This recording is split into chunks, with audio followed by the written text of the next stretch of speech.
Hey YouTube, Matt here, bringing you my deck profile and tournament report from this week. This week I was playing something a bit different. I was playing Hieratic Rulers. So I've been looking to play a Dragon style deck for a long while, after I initially put together the old Dragon's Ravine Dragon Ruler deck a couple of formats ago, but I never actually got round to playing it. So, getting into the deck profile, the 3 Tef, the 3 Aset, and the 3 Sue. So that's the basic 9 card Hieratic engine. Makes Atom for days, so just really good. And if you've got one of each of these in hand, you can make a double rank 6 play without even a normal summon, or you can make an Atom or a Star Eater and a Leo Drake using the searches correctly. Then we've got the 4 Dragon Rulers, which are out of order. Alright, no, they're still there. The 4 Dragon Rulers. Probably the best card in the deck, best cards in the deck to be honest, because really with the Atoms you're just toolboxing into the Dragon Rulers and using your tuners, or if you've got another one in the grave already, you're going into your rank 7s. So then the tuners of the deck, we've got 1 Debris, is purely basically to go into Star Eater or to pull a Flamvell Guard from the grave if need be, but it's just being able to go into the Star Eater is too strong. It's searchable off Tempest, so it just needs to be there. Then the vanilla tuners, we've got 2 Flamvell Guard and 2 Labrite. So these are the cards Reconnaissance targets and your Atom targets.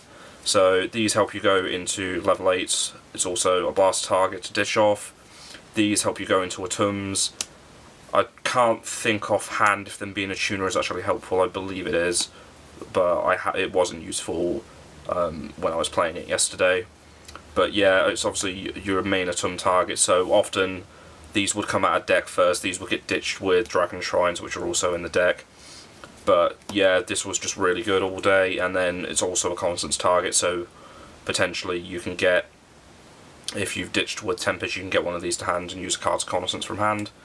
Then, as this is based on the build which just topped YCS Vegas, the 1 Influence Dragon, this was really good. Being able to go into Leo is just too strong of a play, so being able to search this out as well with Tempest being a wind is just very strong. So that's it for the monsters.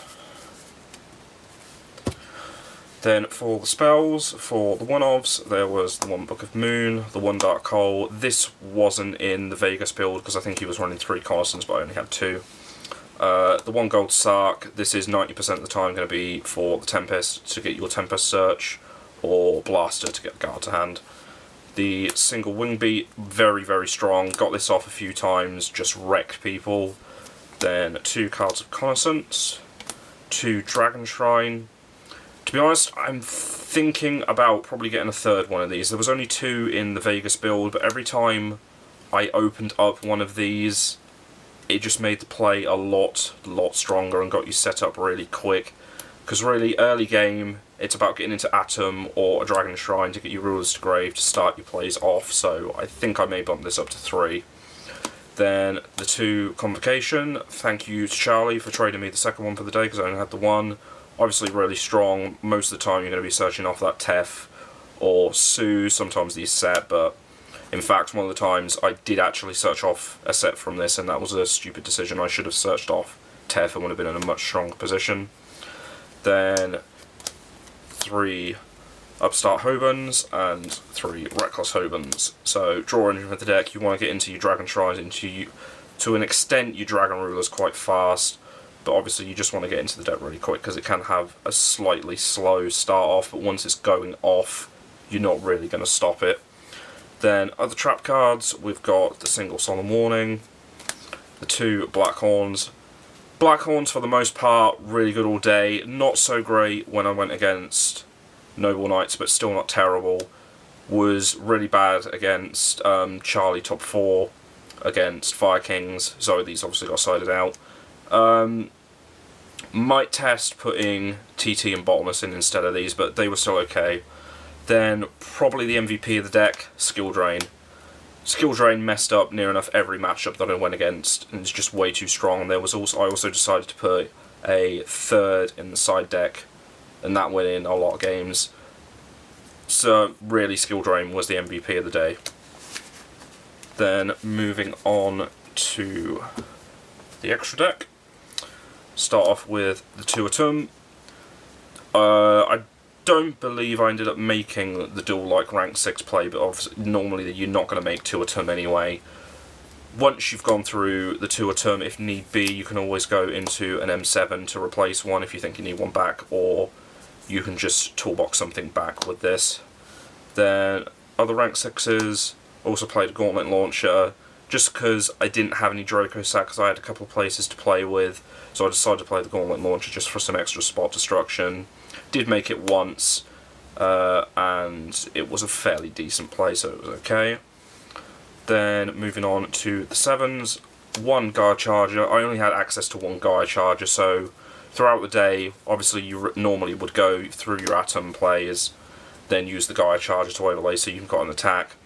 Because I only had the one, I was having to be slightly sparing with this, so I was trying to play sort of protect the Atom to get the secondary effect off, to get as much as I could out of my Atom, to then make the Gaia little bit better. Then other rank 7s, the one Big Eye, this played a big role against me beating Miles top 4, because I was able to steal his rank 4, I can't remember which one it is, and that effectively got me the game, because he just didn't have any recovery plays from that. And also Big Eye played a big part in the Watt game, because he had Messenger of Peace out, and because this deck does not main deck MSTs, it's only spot destruction, is from the Sue, which isn't guaranteed, or the Wingby. I just stole one of the Watts and was poking through, and then being able to just do it through that got me that game eventually. It wasn't a difficult game, it was just a grind game because I didn't have access to much spot destruction to deal with the Messenger of Peace. Then my last rank 7 was Master of Blades. Again, didn't have a Draco sacked, so this was the only other option available to me. I summoned it once, and it didn't really work. It's because it was just an option, so obviously you don't want to waste your Big Eye, and I didn't want to waste my single Gaia Charger, so this was just the option in that situation. It's still okay, there's nothing wrong with it. I will probably keep this in because I actually now do have a Draco Sack, which will be going in. I got this after the tournament, so I'll probably be taking out the Gauntlet Launcher and keeping in the Master of Blades, so I can put the Draco Sack in. There was so many times in the day where I wished I had this Draco Sack, because I was just having to leave dragons on board and letting them bounce to hand, because I was having to use them for plays. But yeah, hopefully this will make a massive difference, and I'm so glad I got this. Thank you to Miles for giving me a good deal on this, and yeah, that'll get used next time. So then for the Syncos of the deck, I played 2 BRD. The Vegas build only had 1, but again I had a couple of spots spare, so I decided to bump it up to 2. Never used the 2 in a game, made 1 a few times, so yeah, it's still really strong being able to just use any of your Hieratic Dragons and Guard to go into this. I also wanted to side Effect Veilers, but currently they're being lent out to Bradley and I wasn't able to get them back for the day. Having those in the side was one of the reasons I wanted to put this up to 2. Then for level 8's Crimson Blader, I can't remember if I made this or not. It's still okay, sort of. If I got in the mirror match or like Dark Worlds or something, it was okay. I have a few spots to mess with, so this was fine being there. Stardust Dragon. Stardust Dragon is Stardust Dragon. Colossal Fighter, just for being a 2/8 beat stick and is able to come back. Scrapped Dragon for spot destruction. This was pivotal in one of the matches. I can't remember which one it was, but just having that spot destruction really helped me out in that game. Then the 2 bigger Syncos, the Leo, made this once or twice. I think I ended up making this I made this top 4 against Charlie turn 1, but unfortunately had the Dark Hole as the answer to it, so that was a thing. Then finally the Star Eater, made this again a few times. Just being able to get into these 2 really easily for the deck is so strong. You can easily get into these. I can easily get into the Draco Sack and the Big Eye. It's just really strong being able to get into those really pivotal monsters for the deck. Okay, then the side deck. For once I actually put a fair bit of thought into this side deck, thinking about what I expected to come to locals, but this is not a side deck you'd use at regional or nationals necessarily, because I know roughly what's going to appear at locals, so that's what I put in.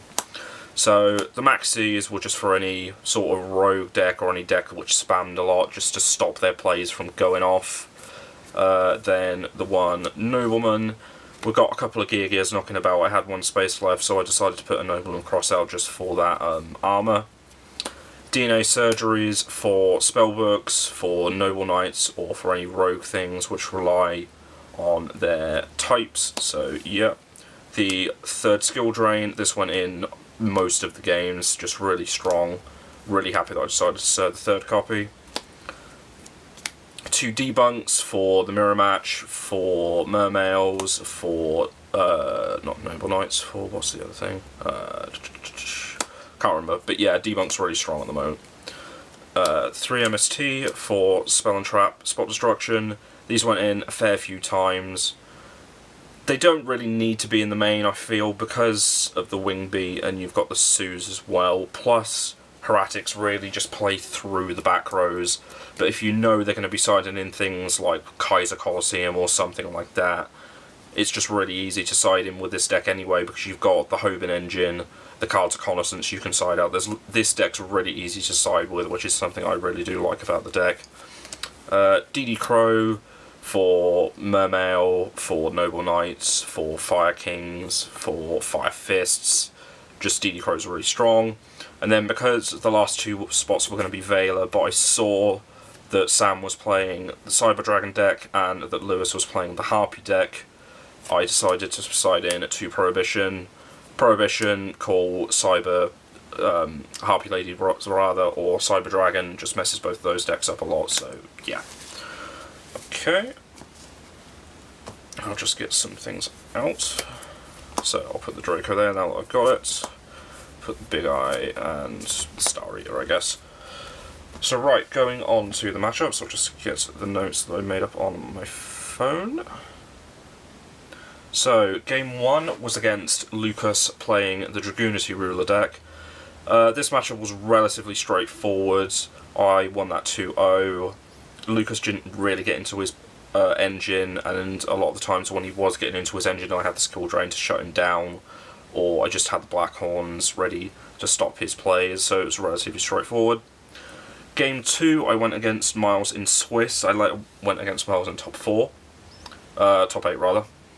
That was a really tough game. Game 1 I got off skill drain, I think turn 1. Skill drain just really messes up Noble Knights, so that game was relatively straightforward.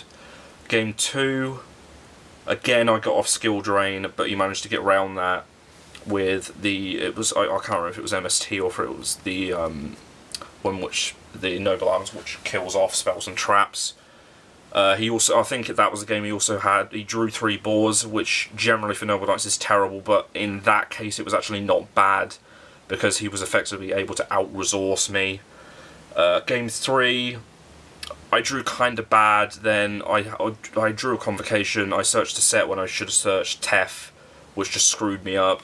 Again got skill drain, because I decided in the third copy. He ripped off a pod, got MST off that, just proceeded to win.